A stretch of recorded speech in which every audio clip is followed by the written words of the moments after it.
think we're good. We are. Turn up value. I don't need to turn up value. Okay.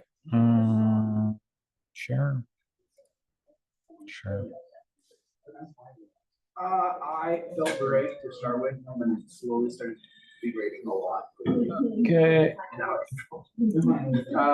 Presentation. I know I had one of the very last question right. Got all that right. The one before that, I could not figure out who last. But yeah. Yeah. So, and then there was some other one. I remember this. All right. I remember literally talking about this the other day. All that information. This is where we left off, yeah? Yeah. On survey day, right? Because there's giraffe day. Right. All right. This one we talked a lot about, yeah? I mean, we had a field trip for them and we went and watched them and all this, that, and the other. And then there will be another one for deer in November/early December, whenever we can get vehicles. Depends on if geology hoards them, because they tend to do that.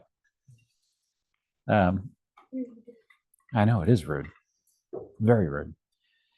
There's 19 genera and 51 species in Cervidae, which is just generally you could refer to as like deer, right? Just deer in general. The ones you care about around here are what? Are the major deer species here? Whitetail, mule deer, elk, and moose, right? Yeah. Deer. Yeah, I care about deer. They exist across many continents, though, obviously, right? And Southeast Asia has like the weird little mouse deer guys, right? They got Chevretains, they got dik-diks. They have a muntjac. You ever seen a picture of a muntjac? I've seen muntjacs. Have you? They're at the agricultural zoo. Oh, okay. And I didn't there for some reason. I didn't even know. Did you tell me they were there before? I don't know. Maybe someone did. I'm not sure. They're very strange looking, though. I think one of the names that have been coined for them is alien deer. If you've never seen a picture of a muntjac, look it up.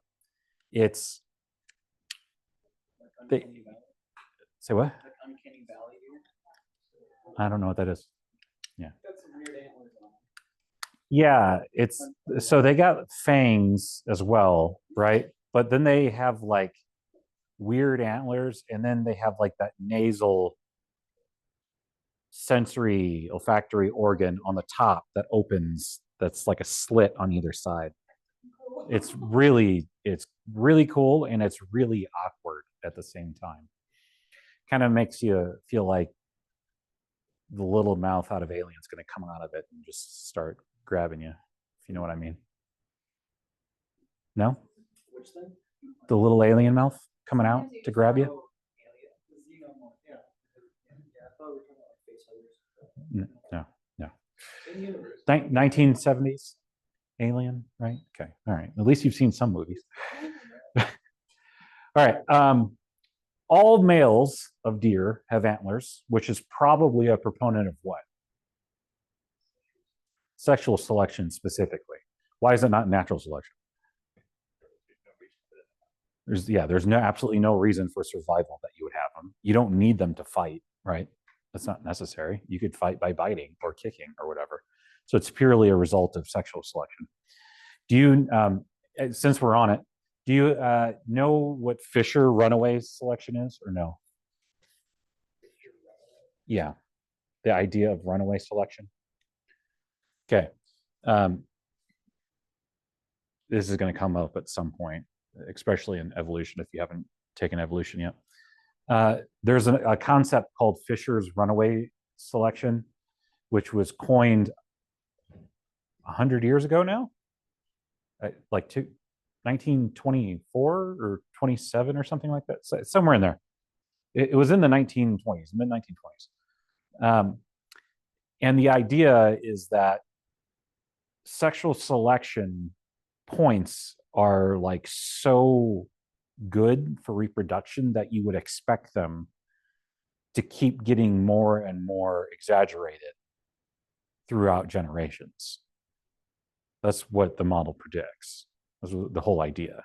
right? Like antlers should just keep getting larger and keep getting larger and keep getting larger, because the bigger they are, the more attractive it is. So it would be even better.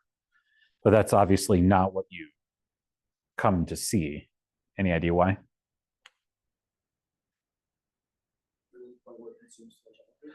Yeah, there's a physiological cap on how big they could get before they were beneficial anymore, and it would start turning into just a large survival detriment, right? You'd fall over. Well, they are a handicap. So the handicap hypothesis falls into that. That's something that is an actual handicap that a male or a female, if it's sex role reversed, can fit within and still survive well. Then it's a product of good genes. Okay. And female caribou have antlers. I would guess that most of you probably are already familiar with that, but they're just kind of weird in that way. Okay.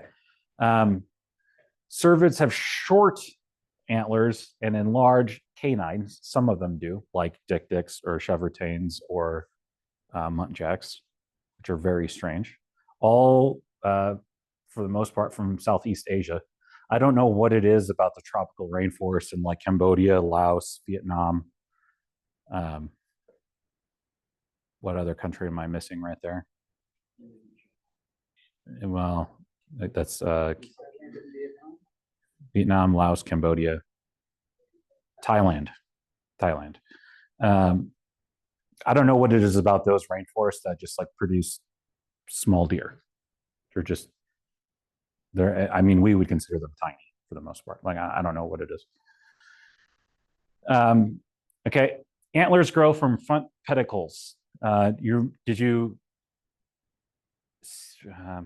It's not in this PowerPoint.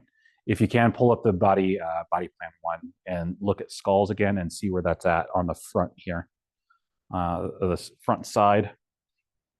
I mean, you know where antlers grow from, but that area that they're growing from is called a pedicle. And they are under hormonal control.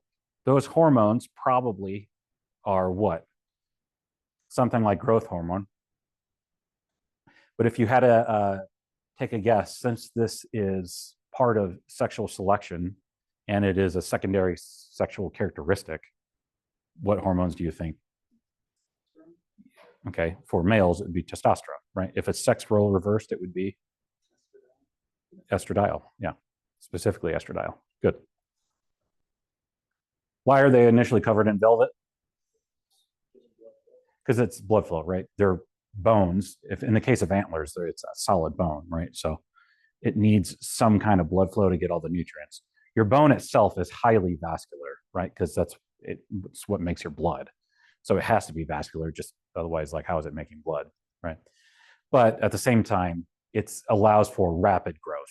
That's what it's really about, right? Because you could grow antlers, you could grow something like this if you wanted to without velvet, right? But then it would be more like a permanent fixture. Since this is temporary and regrown every single year, you need to do something in order for it to be rapid growth, right? And growing this much bone in the span of what, 4 months, 5 months roughly, before they get to like full size. When you're eating, what kind of food? Is a elk, for example, going to eat different grasses, shrubbery, right? They're not eating protein and stuff like that. That is part of there's a decent amount of protein in here, right? Which is part of like collagen fibers that give it structure and strength and so on. If you're not eating that, then you have to be eating a massive amount, and you would grow even slower, right? So it's like trying to piece together in your mind why it occurs. You know it's there for nutrient exchange, but like, what makes that necessary? And what makes it necessary is the physiological requirement that they have to go through to grow it so fast.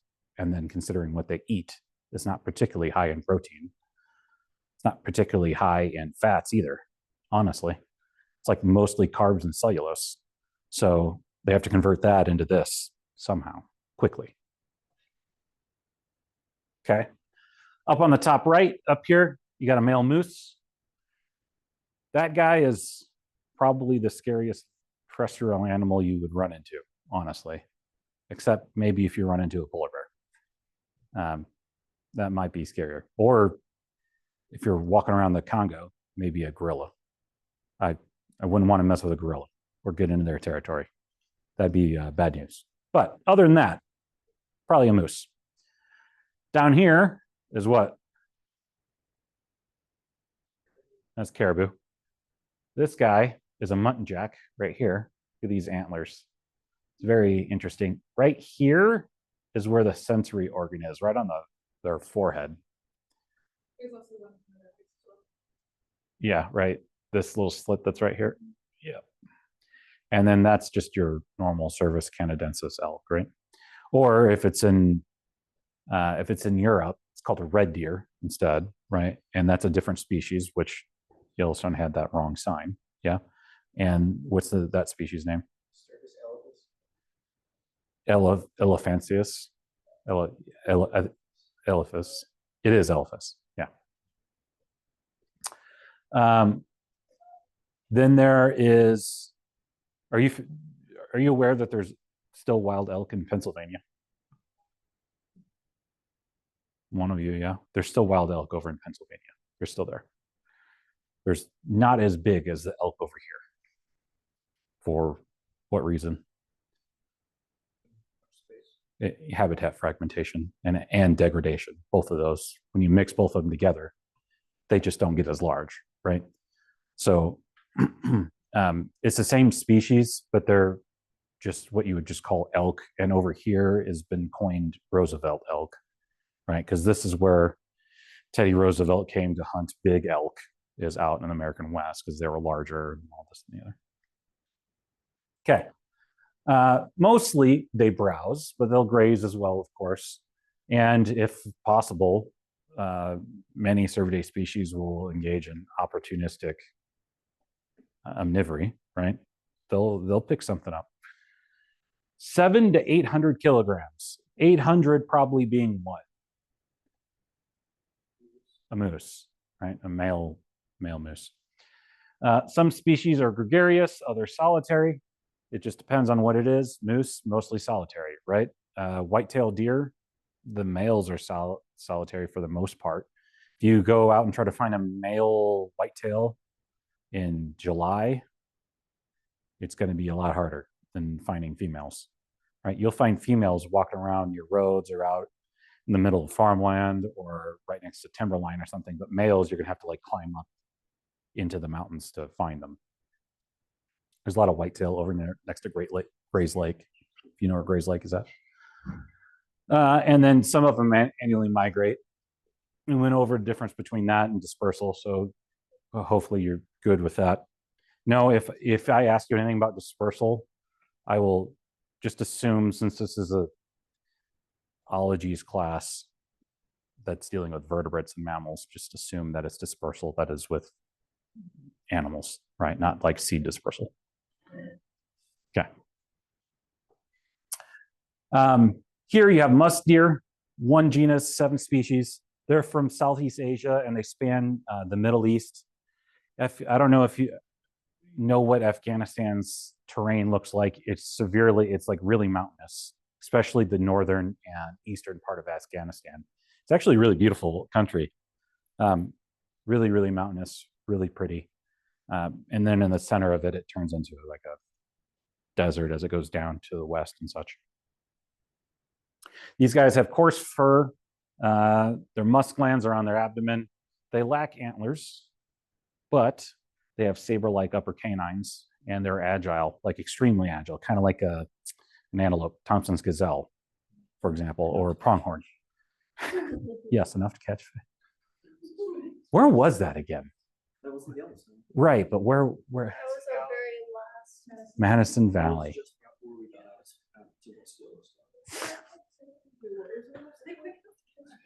Oh, yeah, it was the second field trip as we were going out. Mhm. That guy asked if the elk was fishing.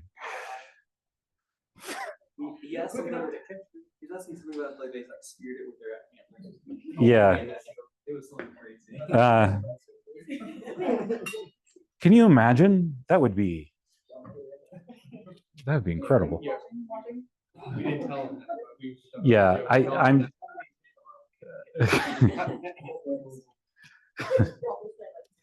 I would have been really tempted to do that as well, but I'm glad all of us kept a straight face and just properly said, no, that's not how. Yeah. Yeah. But, after the fact, it's kind of, it's kind of something. All right.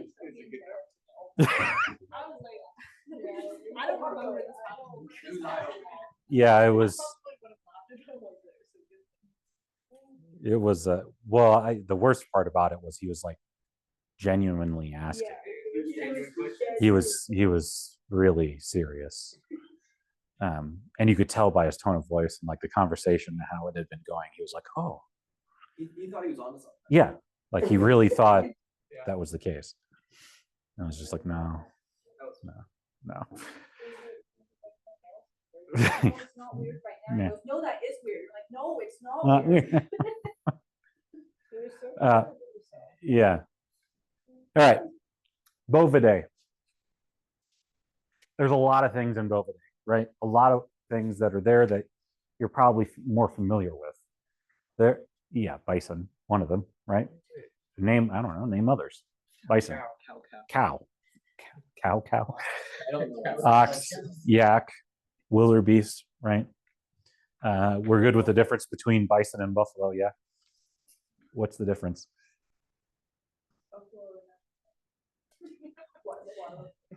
Okay, there's bison in Europe. Okay, yeah. There's also buffalo in Europe. Oh, okay. So then what is like one of the main differences? The horns on buffalo tend to be longer and more slender. The ones on bison are much more stout. Buffalo tend to be much more slender. I mean, they're still large animals, they're full of muscle, right? But when you look at a bison, it's like this thing is built to be like a tank. That you can imagine it like running against an F-150 and F-150 losing, right? That's like what you think of when you think bison. I've seen bison come out of like the timber in Yellowstone, standing next to an F-150, and it was bigger than it. And I was just like, whoa, can you imagine if it just decided to like, it didn't like that truck right there?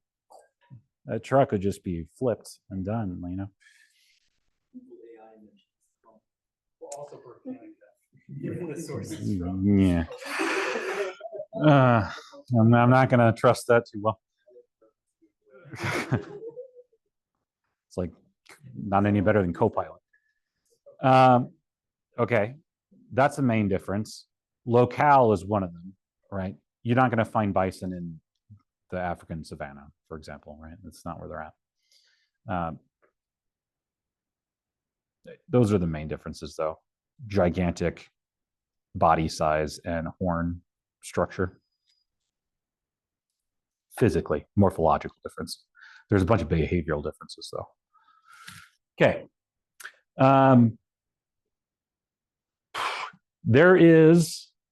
So cows right now are derived from a troglodyte ancestor from the old world. Cows are derived from a now extinct animal called an aurochs, it starts with an A, A-U, aurochs, A-U-R-O-C-H. Or something, that's close enough. Google. Yeah. An aurochs was a very large bovid species that looked similar to, like the most similar thing you probably compare it to now is if you were to see like a Texas Longhorn or something like that. But it's bigger than that, right? So if you think about how we compared modern day bison to like La de France, it's like, that kind of comparison. It's not as big as La de France is to a modern day bison, but it was still very large. And part of that is where we get ecological problems from cows, because not all bovidae species, for example, hang out around water constantly and defecate around water constantly, right? Like bison are an example of that. There's water around them, but they're just not like standing in the middle of the stream, right? Like they don't do that. Some buffalo species do, like water buffalo in the savanna, of course. But most bovidae don't do that. But aurochs did. Now cows do it. And now what do you have in the American West? Like in Mink Creek, every year it seems like there's an E. coli warning of don't ingest the water in Mink Creek, even if you're like fishing or something, because there's runoff from cows just hanging out in the stream doing what they're doing, right? So I think the last aurochs died in Poland in like 1790 something. I don't remember the history on it. That's not important. Just know that cows came from aurochs and that'll be fine. Okay. They first appear in the Oligocene of Asia. They reached New World in the Pleistocene via the Bering Strait land bridge. Are we all familiar with the Bering Strait land bridges? Mostly, yes, yes. Tara, Bering Strait land bridge, you know what that is? Okay, a little bit. What do you think it is then? It's weird that animals cross over. Okay, if you like, this is a land bridge. How big was the land bridge? Any idea? Twice the size of the upper part. Not that big, but it was a few hundred miles across in width, right? So it spanned from Russia to Alaska, right?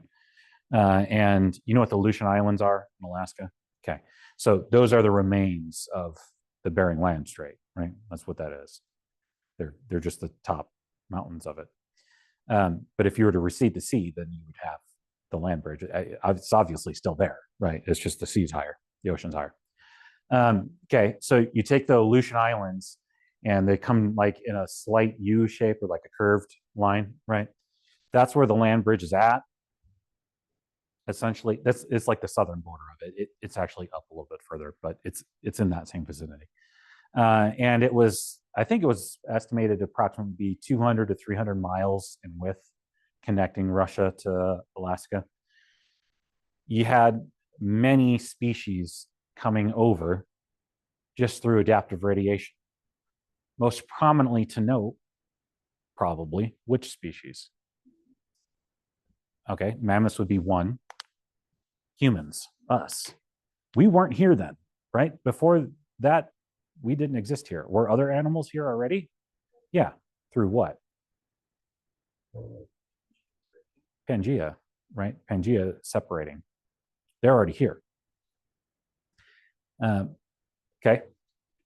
And then not only through that, but through the Great American Interchange. That happened prior to the land bridge as well, right?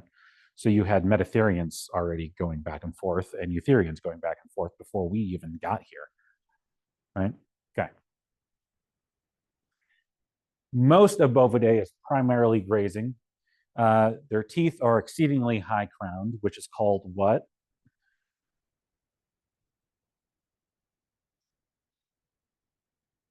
No, not just the shape of it, but how far above the gum line. That's called something.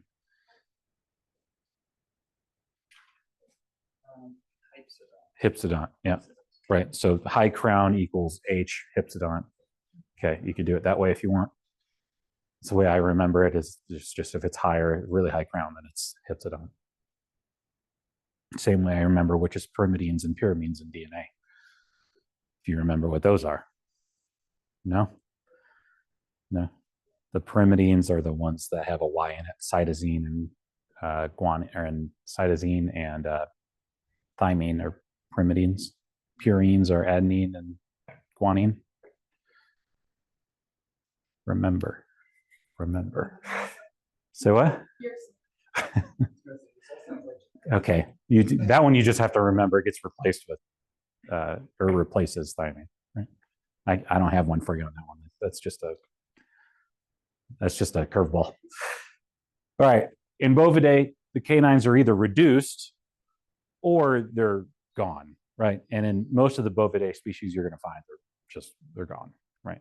Not necessary, because instead you're replacing it with incisors, a large diastema, and then premolars and molars, right? So often they're going to have the incisors up front. And then what's the purpose of having the large diastema that's there? You know what I'm talking about? If you look at the cow skeleton, there's incisors up front, a very large diastema, and absent canines, and then premolars and molars in the back. What is the purpose of that? Like if I pull this guy so you can see him better.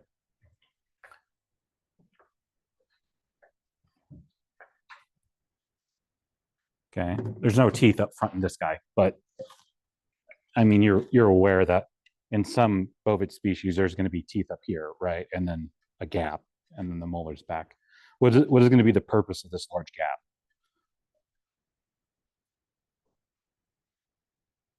So they can store cud and chew on it? They're going to chew on it back here in the molars. So, but if you have teeth here and a gap, going to grab something, you can grab a bunch of stuff with in the huge gap, and then use your incisors to pull it away, right? Because you're not hampered by the extra stuff in the way. So a gap provides a larger pocket for you to grab as much food at once in this and pull it all with you, right? Does that make sense? Okay.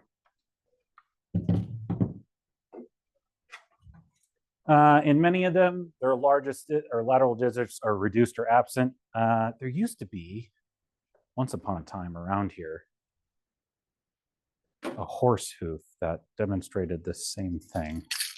Let me see if it's in this room real quick.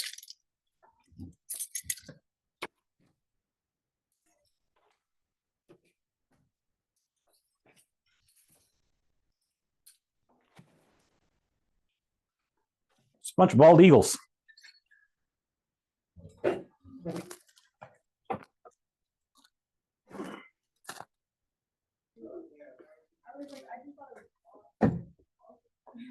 There's Carl.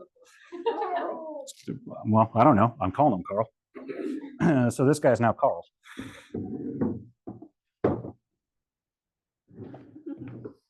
Oh.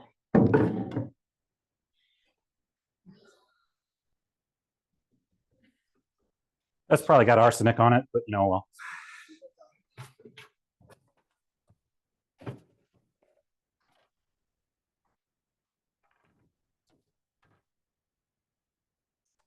I have no idea where that thing went. I'll have to see if I can find it at some point.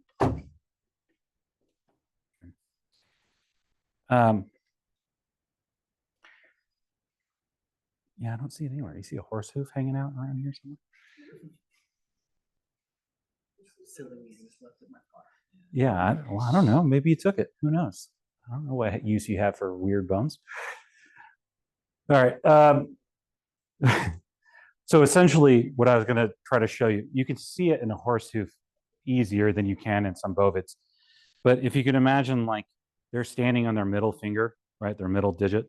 And so when it's either the lateral ones are reduced or absent, these are shorter, yeah, and they're just kind of like together and fuse up next to it.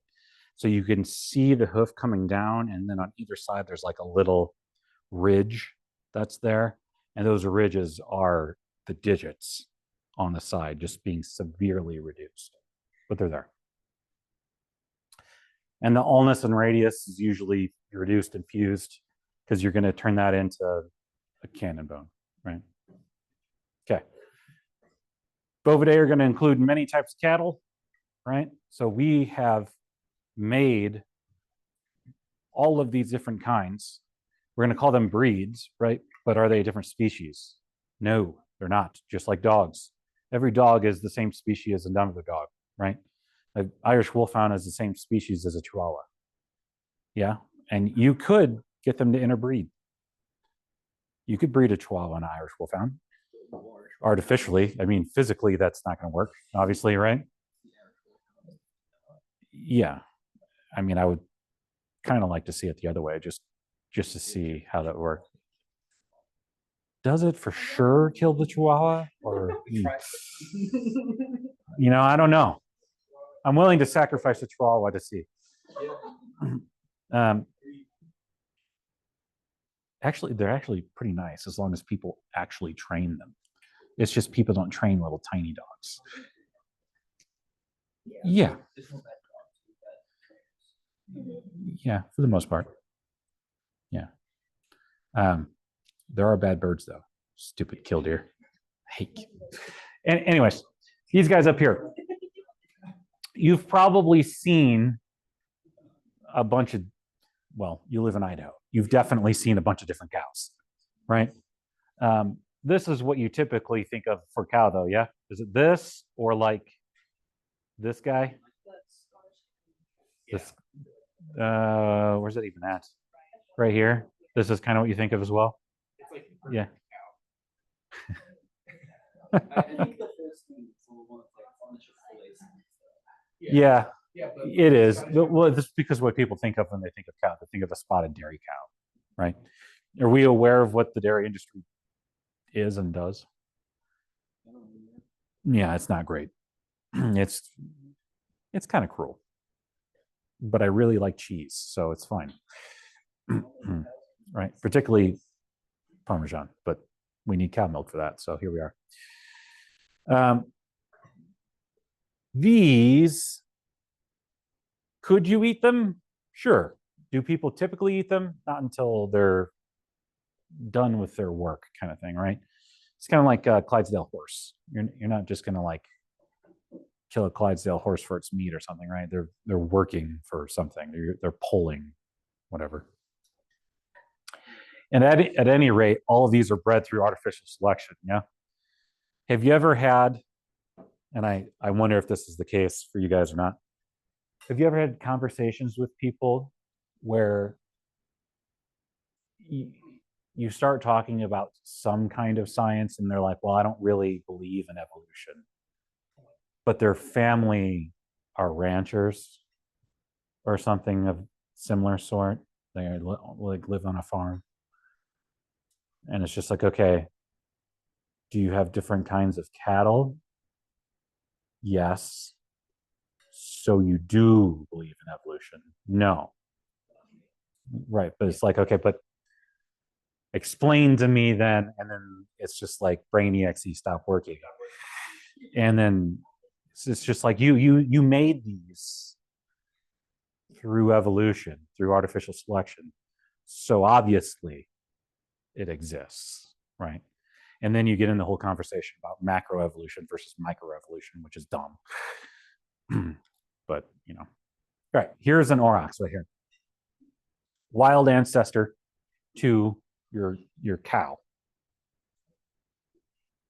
All right, Bovidae also includes these guys. You got domestic sheep, you got a bunch of different sheep for different purposes, right?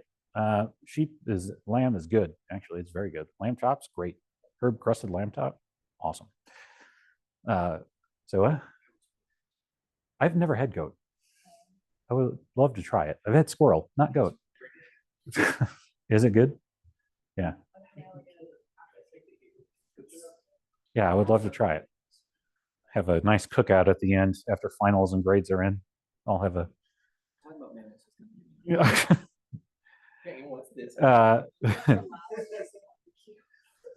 Just have a barbecue of different mammals at the end. All right, this is the likely ancestor to domestic sheep. This looks awfully similar to a bighorn sheep, right? Except with the idea that this is most likely not from North America, because it's not, right? Where's it from? Not North America. Europe. You ever seen photos of wild sheep in Europe, or mountain goat, or bighorn rams that are walking up the side of the Hoover Dam? And it's like an 85-degree angle. And you're like, but they're just like standing in the middle of it. And they just walk right up the thing. And it's just like, how, like, I understand and you're like kind of like made for this, but like still like how does that work? Right? They do. But every once in a while, do they fall? Oh yeah, every once in a while they fall. Yep, and then they die. And that's also how snow leopards catch a bunch of bovid species, right? You'll get animals like snow leopards or cloud leopards at the same time, getting them from the side. It's also how golden eagles in Spain hunt. Did Dave ever tell you that story? For those of you that care, you know what a golden eagle is, right? Okay. Golden eagle wing right there. Golden eagles in Spain are the same species. They'll hunt by finding sheep on the side of a cliff and then coming down at them at like 200 miles an hour and then grabbing them with their talons and pulling away from the cliff wall and then just dropping them and let them fall down the side of the cliff. And then they just go down. I mean, it kind of does. I've never seen it, but golden eagles in Yellowstone also eat pronghorn alive, if you've ever seen that. Yeah, they'll latch on to the vertebrae of the pronghorn, like in the thoracic and lumbar region. And since a golden eagle's talons are so strong, they'll crush their spine and then just start eating the spinalis muscles of the pronghorn while it's alive. Yeah, it's a thing that actually happens. It is, I'm pretty sure at one point it was posted on the Nature's Metal subreddit. Yeah. And they eventually wear out, the pronghorn gets so wore out, they get exhausted, they succumb to heat stroke of trying to get away. They can't get away because the grip is too strong, and then they just keel over and accept death. So that's real good. Bunch of sheep, bunch of different sheep for use a bunch of different things, right? Primary uses of sheep are what? Wool, that's one. Milk is another. Meat is another. That's all I can really think of, right? Yard control, that's more like a goat, isn't it? A sheep. Casey's is trying to convince me to get goats for about a decade now. It's just another thing to take care of. I don't want to take care of another thing. Goats. My favorite of which is the fainting goat, right? Just hilarious. They fall over. If you've never seen fainting goats, look them up. You just go, ah, and then they just fall.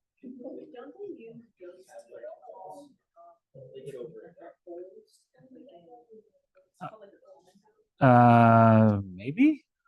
I'm just thinking of Yeah. They use goats for a couple of things, like some barrel racers or horses, they'll use goats to keep them a little more calm and easier, like steady. They are companion animals. We got some for our cattle. Yeah, I don't know as much about that, so you guys know more than I do by a lot. I know often golden retrievers are companion animals for cheetahs, which is funny. Yeah. So I find that cheetah's like the ADHD cat of the world. All right. Horns in males for bovidae, right? Never in females, though. Horns never shed. Females may bear horns in heavier species, but did I just say never? I did. Not that. Sometimes in a few species, but almost never.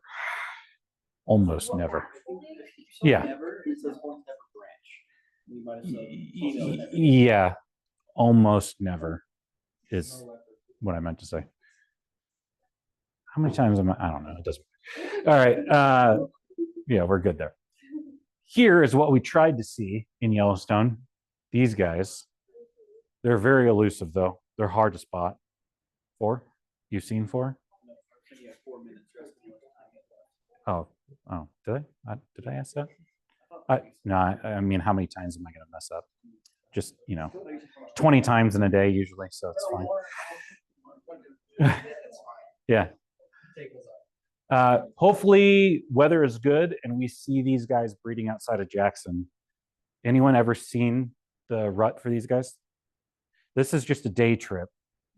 So if the weather's good, we'll leave early in the morning, come back at night on Monday. Okay, that'll be the plan. And then we might stop and I might buy you food if everyone's nice. Maybe. If everyone's nice, I'll be nice. Maybe. Who has any shirts? all right, it's already. I don't know. It'll be a split-second decision. My shirt invokes. Our group photo with your one shirt. Yeah. All right. Musk ox, you might not know it. But these guys are from Eastern Asia, which is also, they're closely related to yaks, which have pink milk for whatever reason that I don't actually understand. I never thought to look it up, but I know they have pink milk. I don't know why. I don't think it's blood, but it's got to be some kind of protein. Okay. But that's really nice. Yeah. Yeah. Is it straight erythrocytes or is it like the plasma?